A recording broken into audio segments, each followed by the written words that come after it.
Une remarque intéressante et ça me permet de passer à une autre question qui est apparue ces derniers jours et dont on va parler avec Julien Pain et qui a fait beaucoup réagir les réseaux sociaux, c'est celle de la surmortalité de la Covid. Alors Julien Pain, cette surmortalité, elle est remise en cause par certains téléspectateurs malgré les chiffres officiels de l'INSEE. Comment on peut expliquer ça ?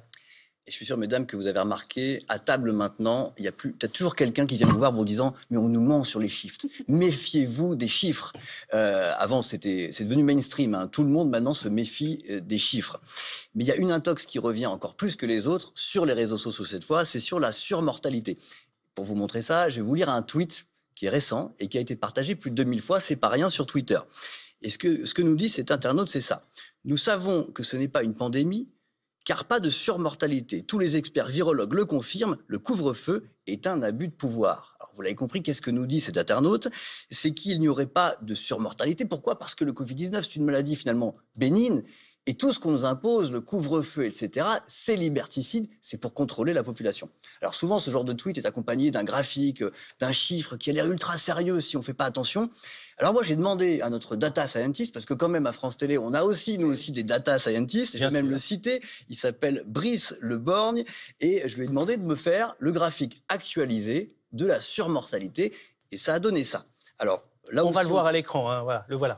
On travaille avec les données qui sont les mêmes que Guillaume, j'imagine, les données de l'INSEE, et on a comparé 2020 avec les 2 années précédentes. Et vous voyez que le résultat, il est extrêmement clair. Donc 2020 en jaune, Julien, sur l'écran. Et vous le voyez que le résultat est très clair. Un premier pic de surmortalité fin mars, début avril. Rien d'étonnant là-dedans, là, c'est la première vague. Et puis un second pic à partir de la fin octobre, parce que là, c'est la deuxième vague, et malheureusement, on est encore dedans. Alors si on sort sa petite calculette et qu'on va calculer ce taux de surmortalité entre 2020 et 2019, on est à 9%.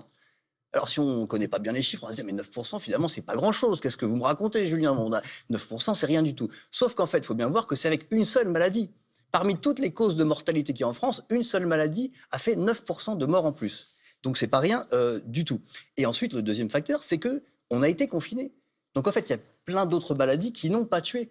Par exemple, la grippe saisonnière a beaucoup moins tué que les années précédentes. Les accidents de la route ?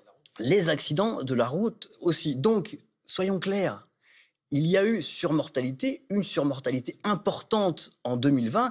Et si j'ai un dernier conseil à donner à tous les téléspectateurs, c'est méfiez-vous de tous ces apprentis sorciers qui disent sur Internet qu'ils savent manipuler les chiffres, qu'on leur ment et qu'eux savent mieux que les autres. Il y a des épidémiologistes dont c'est le métier qui ont fait des années d'études pour savoir justement définir des courbes d'épidémiologie.